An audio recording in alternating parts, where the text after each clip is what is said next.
మీ ఎలాంటి వ్యాపార ప్రకటనలకైనా వెంటనే మా ఛానల్ సంప్రదించండి. ఓం నమః శివాయ నమః. పరబ్రహ్మ పరమాత్మ నమః. జగత్తుత్పత్తి స్థితి బలయా బ్రహ్మ హరిహరాయ త్రిగుణాత్మే సర్వకౌర్తగామి దర్శ దత్తాత్రేయ నమసంతిని సిద్ధి కురు కురు కురు స్వ కుర్రో కుర్రు కొండ దేవత అమ్మ పలుకు, జగతమ్మ పలుకు, సమ్మక్క పలుకు, సారలమ్మ పలుకు, వనదేవత పలుకు. ఓం నమః శివాయ. ఓం శ్రీ మాత్రే నమః. 2026 జనవరి నుండి డిసెంబర్ వరకు వృషభ రాశి ఫలితాలు. ఈ వృషభ రాశిలో ఉండవలసిన వాళ్ళందరికీ అదృష్టము, జీవితము, లలాటకము, యోగము, నక్షత్రము. మరి ఇలా జాతక యోగంలో చిన్న వయసు నుంచి ఎంతో కష్టపడుకుంటూ కుటుంబ బాధ్యతలన్నీ ఈపి మీద వేసుకొని కుటుంబాన్ని ఎంతో అభివృద్ధిగా తేవాలని ఎన్నో విధానాలుగా పోరాటం చేస్తుంటారు. కానీ ఎంత పోరాటం చేసినా కూడా 1, 2, 3 సంవత్సరాల నుంచి వీళ్ళకి ఏ కార్యక్రమం అనుకున్నా సక్సెస్ కావట్లేదు. ముఖము చూసిన వాళ్ళు సంతోషం లేదు, దోస్తులో అనుకూలంగా లేదు, భార్యాభర్తల విషయంలో విజయం లేదు, మరి చేసే వ్యాపార విశేషాల్లో అభివృద్ధి లేదు, మరి చేయాల్సిన బిజినెస్ విషయాలలో కూడా గవర్నమెంట్ విషయాలలో కూడా ఎన్నో విధానాలుగా ట్రై చేసినా కూడా అది దగ్గరగా వస్తుంటుంది, మిస్ అయిపోతుంటుంది. అదిగో ఇదిగో అంటుంటారు. వాళ్ళు చేయాల్సిన పనులు కూడా వస్తుంది, అయిపోతుంది, దగ్గరలో ఉంది అని పోస్ట్ పోన్ చేసుకుంటూ వస్తుంటారు. అదేవిధంగా మరి ఇలా జాతక యోగాన్ని పెట్టి చూసుకుంటే ఈ వృషభ రాశిలో ఉండవలసిన వాళ్ళందరికీ ఇప్పుడు ఒక రాజయోగం రాబోతుంది. ఆ రాజయోగం రావాలి అంటే వీళ్ళకి చాలా వరకు ఓపిక, నిదానము, ఏ కార్యక్రమం చేసినా, ఏ పని చేసినా, ఎక్కడికి వెళ్ళినా ప్రశాంతత అనేది వీళ్ళకి మెయిన్ కావాలి. ఎందుకంటే వీళ్ళకంతా ఎక్కువ ఒత్తిళ్ళు ఎక్కువగా ఉంటాయి, మనశ్శాంతి అనేది ఉండదు. పని మీద, వ్యాపారం మీద, బిజినెస్ మీద ఎక్కువ థింకింగ్ చేస్తుంటారు. చెడమ తీరిక ఉండదు, దమ్మిడ ఆదాయము ఉండదు. చూసే వాళ్ళ వరకు బాగున్నారు, కష్టపడుతున్నారు, డబ్బులు ఉన్నాయి, బంగారం ఉంది, మీకేం తక్కువ అన్నట్టుగా జనాలలో ఒక విశ్వకన్ను అనేది పడుతుంది. ఆ విశ్వకన్ను వల్ల వీళ్ళకి ఏ కార్యక్రమం చేసినా, ఏ పని చేసినా కూడా చేతికాడికి వచ్చి దూరం అయిపోతుంటాయి. మరి అది ఎందువల్ల అవుతుంది, ఏమిటి, దానికి కారణం ఏమిటా అనేది మీకు చాలా వరకు చాలా సందేహాలు కొన్ని ఉన్నాయి. కాబట్టి మీరు ఏ కార్యక్రమం చేసినా, ఏ బిజినెస్ చేసినా, ఎక్కడికి వెళ్ళినా ఒకరికి షూరిటీ అనేది ఉండకూడదు. ఒకరికి డబ్బులు ఇవ్వచ్చు, తెచ్చుకోవచ్చు. ఒకరికి నేను అమ్మ బాధలో ఉన్నారా పాపం అని మీరు డబ్బు సాయం చేస్తారు. కాబట్టి ఆ డబ్బు సాయం ఏమవుతుందంటే అది వాడు తక్కువ అంచనా వేసి కట్టొచ్చులే, డబ్బులు నిదానంగా కట్టొచ్చులే, మన బంధువే కదా, మన స్నేహితుడే కదా అని వాడు కొంచెం సులకనగా ఆలోచించి దూరం బాకీలన్నీ కట్టుకొని అసలు ముఖ్యమైన వాటికి కట్టాల్సిన టయానికి కట్టుకోకుండా చాలా వాయిదాలు పెడుతుంటాడు.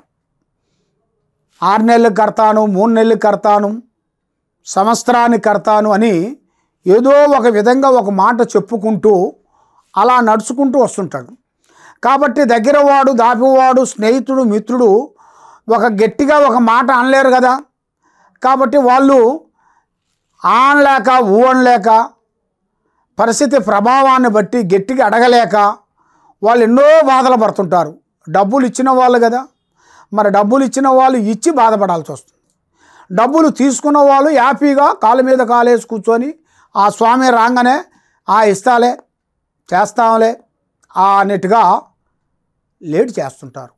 మరి ఇలాంటి ఉండవలసిన వాళ్ళకి, ఈ అప్పు బాధలు, అప్పు గొడవలు ఉండవలసిన వాళ్ళకి ఈ రుణాలు అనేది తొందరగా తీరిపోవాలంటే మీరు మీ కులదేవుణ్ణి పూజాబలం చేసుకోవాలి.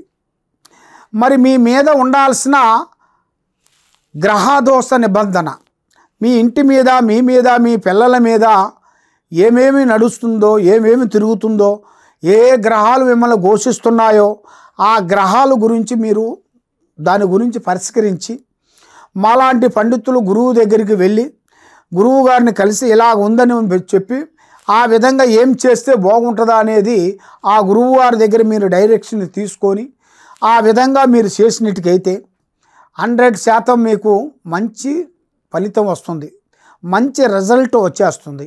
మంచిగా అనుకున్న ప్రయత్నం మీకు 100% విజయవంతమయ్యే మార్గాలు కూడా కనబడుతున్నాయి. కాబట్టి మరి మీరు ఏ కార్యక్రమైనా కానీ ఏ పనైనా కానీ రేపు చేసే పని ఈరోజు ప్రాణం లాంటి స్నేహితుడు కానీ బంధువు కానీ మిత్రుడు కానీ ఎవరికి చెప్పి చేయకూడదు. ఏ పని చేసినా ఆచితూసి అడిగేయండి. మరి వైవాహిక జీవితంలో చూసుకుంటే భార్యాభర్తల మధ్యలో ఒక సంతోషం లేకోకుండా వాళ్ళిద్దరి మధ్యలో నేను గొప్ప అంటే నేను గొప్ప అన్నట్టుగా వాళ్ళిద్దరి మధ్యలో చిన్న చిన్న సమస్య పోయి పెద్ద సమస్య అయిపోతుంటుంది. ఆ సమస్య వల్ల సికాకులు గొడవలు ఇబ్బందులు ఎక్కువైపోయి మరి వాళ్ళిద్దరూ ఇడిపోవాల్సి వస్తుంది. మరి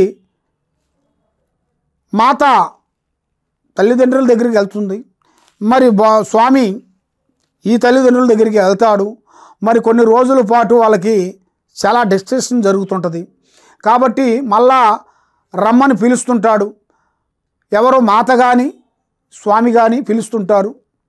భార్యాభర్తల్లో భర్త గారికి ఫోన్ చేసి స్వామి ఏదో జరిగింది, ఏదో అయిపోయింది, ఏదో టెన్షన్లో ఒక మాట వచ్చేసింది, కాబట్టి మమ్మల్ని క్షమించండి స్వామి, నేను వస్తాను స్వామి అని ఒకసారి 2 సార్లు అన్నా కూడా ఆయన రానికోకుండా లేట్ చేస్తుంటాడు. అది వాళ్ళ పక్కన ఉండాల్సిన వాళ్ళ తల్లిదండ్రులు కానీ అన్నదమ్ములు కానీ వాళ్ళ స్నేహితులు కానీ డైరెక్షన్ ఎక్కువ వింటుంటాడు. డైరెక్షన్ విని మనం పోతే సులకం అయిపోతానని ఆయన చాలా డిమాండ్లో ఉంటారు.